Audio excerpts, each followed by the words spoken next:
తాకట్లో ఉన్న మీ బంగారాన్ని విడిపించి ఆ రోజు ఆన్లైన్ రేటుకి కొంటాం. Sharma gold company.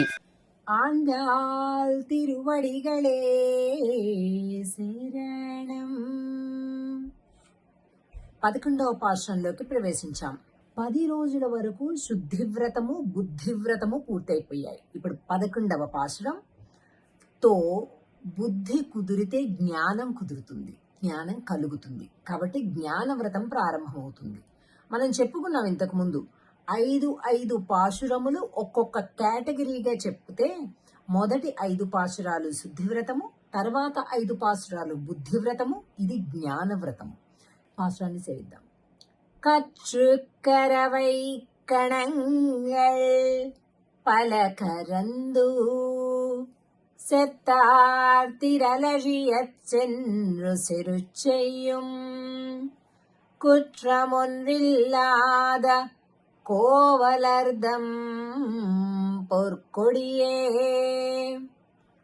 புத்தரவலுகுல் புனமயிலே பூதராய் சுத்தத்து தோழிமார் எல்லாரும் வந்து நின்முத்தம் புகுந்து முகில் வண்ணன் பேர்பாடா சித்தாதே பேசாதே செல்வ பெண்டாட்டி நீ எத்துக்குறங்கும் பொருள் ఏలోరెంబావాయ్.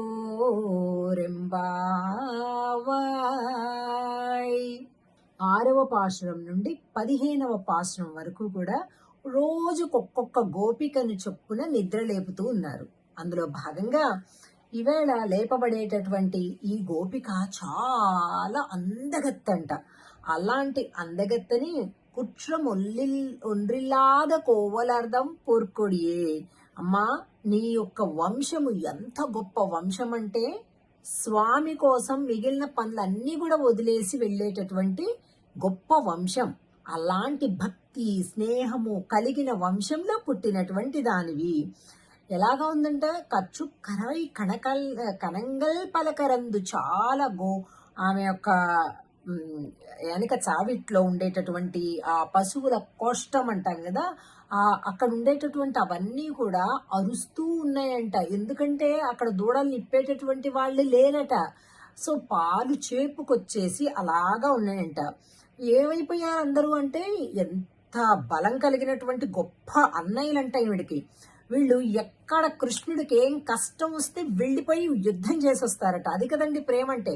అసలు ప్రేమ అంటే నిర్వచనం ఈ కాలంలో గిఫ్ట్లు ఇచ్చుకోవటం, వాట్సాప్ గ్రూపులలో ఒకళ్ళకొకళ్ళు పలకరించుకోవటం, మా ఫ్యామిలీ ఇంత బాగుందంటే మా ఫ్యామిలీ ఇంత బాగుంది అని ఊరికే పోస్టులు వేసుకోవడం, మన గొప్ప వరకే ఎదుటోళ్ళకి తెలియాలి కానీ ఎలా గొప్ప అవ్వాలో, ఎలా హ్యాపీగా ఉండాలో, ఎలాగా ఒక అవకాశాన్ని జీవితంలో అందిపుచ్చుకోవాలో ఎవరికీ తెలియకుండగా, మన వల్ల జీవితంలో ఎవడికి ఏ ఉపయోగం కలగకుండగా పైకి మాత్రం బెస్ట్ విషెస్ అని గులాబ్ పూలు ఇవ్వటం, బోకేలు ఇవ్వటం, ఆ గిఫ్ట్లు ఇవ్వటం, కార్డులు ఇవ్వటం, అది ఇవ్వటం, ఇది ఇవ్వటం, ఇవన్నీ పెట్టి ఎవ్వళ్ళకి కూడా నిజంగా ఒక్క చిన్న ఉపయోగం అనేది మన జీవితంలో ఉపయోగపడకుండా, అదే ప్రేమ అంటే మాటికి ఒకసారి లవ్ యూ అని చెప్పుకుంటూ కదండి. అది కాదు. త్యాగం చెయ్యటం, అడ్జస్ట్ అవ్వటం, వాళ్ళకి ఏది ఉపయోగమో ఏది అవసరమో నీ దగ్గర అది ఉంటే, నువ్వు ఇవ్వగలిగే స్థాయి, పంచగలిగే అవకాశం ఉంటే పంచు. అది ప్రేమ. ఇదేం ప్రేమ అండి కదా. ఈ కాలంలో ఏమిటో అవన్నీ చూస్తుంటే ఎందుకు అట్లాగా అనుకుంటున్నారు వీళ్ళు అని అనిపిస్తుంది అనమాట. ఎంతకాలం అండి, బాగా బతికితే 90 ఏళ్ళు. ఏంటో లోకం అర్థమయ్యేసరికి 30-35 వెళ్ళిపోతాయి. ఇంకా అర్థమయ్యాక మనం ఇంకొకరికి పెట్టగలిగే స్థితి వచ్చిన తర్వాత ప్రతి విషయంలో కూడా మోసంతోటి, అబద్ధాలతోటి, దాపరికాలతోటి, ఏమో ఈ గోపిక యొక్క అన్నలు అసలు అలా కాదు. ప్రేమ ఎంత ఉందంటే కృష్ణుడి మీద, ఆయనకి ఏ కష్టం ఎవడు ఏ రూపంలో కలిగించినా చెప్పా పెట్టకుండా వెళ్ళిపోయి యుద్ధం చేసేసి వాళ్ళని ఖతం చేసేసి వస్తారట. వాళ్ళని ఓడించేసి కృష్ణుడి పాదాల మీద పడేలాగా చేసి వస్తారట. అదండి కృష్ణుడు ఎదురుగా చేద్దాం అలాగ అనుకోవట్లే. కృష్ణుడు అసలు అవసరం లేదు, కృష్ణుడికి తెలియనే అక్కర్లేదు అనమాట. వెళ్ళిపోతారు, వస్తారు. కుట్రమున్రిల్లాద కోవలర్దం పోర్కొడియే. కుత్తం ఒండ్రిలాద, అసలు ఆ కులంలో దోషమే లేదంట, లోపమే లేదంట అండి. అసలు కొన్ని కొన్ని వంశములు, కొన్ని కొన్ని కుటుంబాలు ఎటువంటి దోషం లేకుండా ఉన్నాయి అంటే కొద్దిగా ఈ కాలంలో వింటుంటే కూడా ఆశ్చర్యంగాను, అబ్బా అలా కూడా ఉంటే ఎంత బాగుంటుంది అని అనిపిస్తుంది కదా. నిజంగా అండి, ధర్మంతో సమర్థతతోటి జీవితాన్ని నడుపుతూ ఉంటే కుటుంబాన్ని తప్పకుండా మనకు అలాంటి కుటుంబాన్ని భగవంతుడు ప్రసాదిస్తాడు.